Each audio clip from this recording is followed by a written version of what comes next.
किसका पलड़ा भारी दिख रहा है? इसके पीछे की वजह क्या है? सरकार के लिए खुशखबरी है या महागठबंधन के लिए खुशखबरी? महिलाओं को जो 10,000 रुपया दिए नीतीश कुमार हाल ही में, उसका भी कुछ असर होगा इस पे।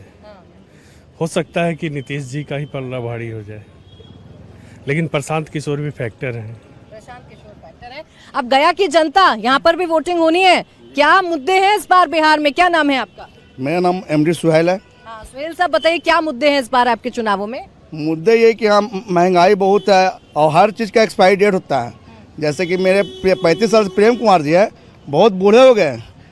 युवा को मौका मिलना चाहिए। हमारे कांग्रेस के कैंडिडेट मोहन श्रीवास्तव युवा है।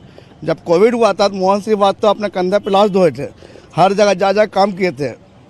उसके अंदर ये बात नहीं कि हम विधायक है या हम मेयर है या डिप्टी मेयर हैं, एक आम आदमी की तरह वो काम करते हैं, आम आदमी की तरह काम करते हैं। कह रहे हैं क्या भैया? नाम क्या है आप? नहीं थी, मेरा नाम प्रमोद कुमार राय हुआ।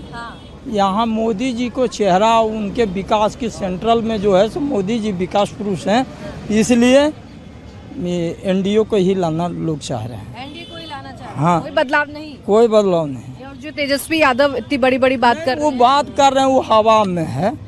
हवा काहे दिख रही है ऐसी? हवा है, हवा हवा है। है। हाँ, अब देखिए, जनता तो तय कर रही है कि उसे किसके बारे में सुनना है, किसकी हवा है, कौन खोखले दावे कर रहा है, कौन मजबूत दावे कर रहा है। पहले फेज की वोटिंग के बाद से अब नेताओं ने भी बड़े बड़े जो दावे हैं वो करना शुरू कर दिया है। बिहार के डिप्टी सीएम सम्राट चौधरी, जिनकी सीट तारापुर है, कल वहां भी मतदान हुआ है, उनकी किस्मत का फैसला भी जनता ने कर दिया है। उन्होंने वोटिंग के बाद ये कहा है कि वो 121 में से 100 सीटें जीतेंगे। वहीं चिराग पासवान ने भी कह दिया है कि फर्स्ट फेज के बाद ये तय है कि बिहार में एनडीए की ही सरकार बनेगी। तो सोचिए, 121 सीटों में से 100 सीटों पर कमल खिलाने की बात सम्राट चौधरी कर रहे हैं। सुनिए उन्होंने क्या दावा किया है। 121 सीटों में से लगभग 100 सीटों के आसपास एनडीए जीत रही है और ये 2010 के रिजल्ट को ब्रेक करने वाला रिजल्ट होगा। और आज के चुनाव में महागठबंधन के मुख्यमंत्री के उम्मीदवार भी चुनाव हार रहे हैं। पहले चरण का मतदान और जिस तरीके से रुझान आ रहे हैं, हम लोगों की अपनी सीटें, गठबंधन की तमाम सीटें, इसमें एक बात तय है, एक बात स्पष्ट है और रत्ती भर इसमें कहीं कोई शंका नहीं है। और मैं इसलिए कतई नहीं बोल रहा कि मैं इस गठबंधन का हिस्सा हूं। 14 तारीख परिणामों के बाद एक बार फिर से बिहार में अब एनडीए की मजबूत सरकार इस बार बनने जा रही है। 121 में से 100 सीट का दावा सम्राट चौधरी कर रहे हैं। पहले इस दावे पर बताइए, जो दावा किया है कि 121 में से 100 सीटें जीत जाएंगे, लग रहा है आपको मिश्रा जी कि ये संभव है? संभव तो नहीं है। संभव नहीं है। नहीं, कितनी सीटें लग रहा है 121 में से महागठबंधन या एनडीए के खाते में जाएंगी? 50-50 पे आ सकते हैं लोग। 50-50 आ सकता है। बहुत बड़े बड़े दावे किए जा रहे हैं। क्या नाम है आपका? तनवीर नाम। तनवीर, एक सम्राट चौधरी कह रहे हैं पहले फेज में तो हम जीत गए, 121 में से 100 सीट हम जीत गए। लग रहा है दावे में कुछ मजबूती लग रही है? नहीं मैडम, 50-50 पर आधार रहेगा। 50-50? जी जी जी। 50-50 का ही लग रहा है, इसलिए कि बदलाव जरूरी है नौजवानों के लिए। बदलाव जरूरी है। जी जी जी। क्या बदलाव जरूरी है? लग रहा है 121 में से 100 सीटें जीत सकते हैं एनडीए वाले या सम्राट चौधरी? 100 सीट से कम थोड़े आवेगा अबरी सम्राट चौधरी के, काहे कि मोदी जी के चेहरा पर वोट पड़ रहा है। नीतीश जी के चेहरा पर हम लोग वोट नहीं देंगे। चलते जो ऐसे दिया गया है और निश्चित है कि 100 सीट लाना ही है सम्राट चौधरी का, हर हालत में। हर हर मोदी, घर घर मोदी। मोदी के चेहरे पर वोट पड़ा है नीतीश के काम पर? जी नहीं, ये मोदी का काम पर जो है दिया जा रहा है और लगले नीतीश कुमार के भी काम पर जो है दिया जा रहा है। दोनों काम में जो है कोई कमी नहीं किया गया है। सही कह रहे हैं क्या सम्राट चौधरी के 121 में से 100 जीत लेंगे? हाँ 100 आ जाएंगे।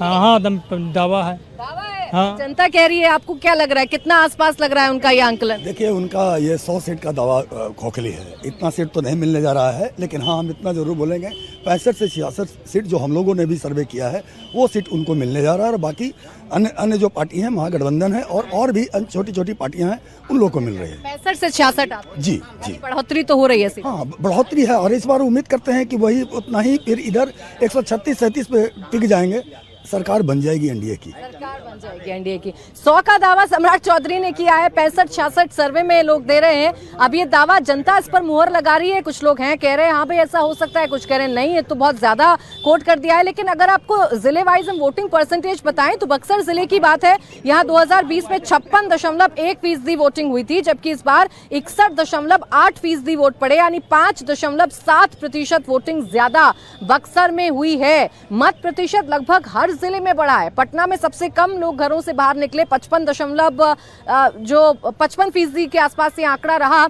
हालांकि पिछली बार की तुलना में पटना में भी इस बार ज्यादा लोग घरों से निकले हैं, लेकिन सबसे ज्यादा पटना में इस बार कम वोटिंग हुई है। लेकिन इसका क्या असर जनता के मन पर पड़ रहा है, जनता के माइंड पर पड़ रहा है, ये सीधा जनता ही बताएगी। पहले चलिए बक्सर का आंकलन बता दीजिए। बक्सर पर भी आप लोगों ने नजर बनाकर रखी होगी। बक्सर किसके लिए आसान, किसके लिए लग रहा है कि मुश्किल है? कुछ सीट पे तो एनडीए आ जाएंगे, लेकिन उसके बाद सीट जो है सो महागठबंधन को चला जाएगा। मतलब बक्सर में महागठबंधन का बोलबाला ज्यादा रहेगा। जी, ये आपको लग रहा है? जी जी। क्या नाम भैया आपका? राजेश रजक। जोर से बोलिए थोड़ा। राजेश रजक। राजेश रजक। हाँ, तो रजक साहब बताइए, बड़े बड़े दावे पहले चुनाव के बाद लोग कर रहे हैं। गया में तो अभी चुनाव होना है। इस सम्राट चौधरी कह रहे हैं 121 में से 100 जीत जाएंगे। चिराग कह रहे हैं हमारा ही बोलबाला है। किसकी बात सही लग रही है? अभी तो बोलबाला है मोहन श्रीवास्तव का। मोहन श्रीवास्तव माने कांग्रेस वाले? जी कांग्रेस। यहाँ पर? जी गया में। गया में जी। तो प्रेम कुमार जी इस बार नहीं लग रहा है कि आ पाएंगे? नहीं आवेंगे। नहीं आ पाएंगे? नहीं। क्या भैया आसान है प्रेम कुमार जी को जिताना? एकदम प्रेम कुमार जीतेंगे। जीतेंगे? कह रहे नहीं जीतेंगे। 100%। 100% नहीं लग रहा है जीतेंगे। भरोसा है एनडीए पे, मतलब कि बस ऐसे ही। बस ऐसे भरोसा है। अरे भाई, किस बात को लेकर भरोसा है? एनडीए पर या महागठबंधन, किस पर भरोसा है? महागठबंधन की सरकार बनेगी। महागठबंधन जी। नाम क्या है आपका? सुरेंद्र कुमार यादव। यादव जी? बोध गया। बोध गया। हाँ, तो बताइए ना यादव जी, क्यों लग रहा है कि भाई महागठबंधन की सरकार बनेगी? रोजगार नहीं है, नौकरी नहीं मिल रहा है। मोदी जी आते हैं, झांसा देते हैं, 2 करोड़, कहाँ चल गई 2 करोड़? तो लोग जानते हैं ना साहब। झांसा देते हैं मोदी हाँ। जी। क्या सही कह रहे हैं? चाचा क्या नाम है आपका? अजीत कुमार। अजीत कुमार जी, बताइए तो सही कह रहे हैं कि झांसा देते हैं? इनको जो मत है जो ही कह रहे हैं, आप बताइए। जो हम कहेंगे। तो बताइए क्या मत है? प्रेम कुमार जी क्लियर है। क्लियर है? क्लियर।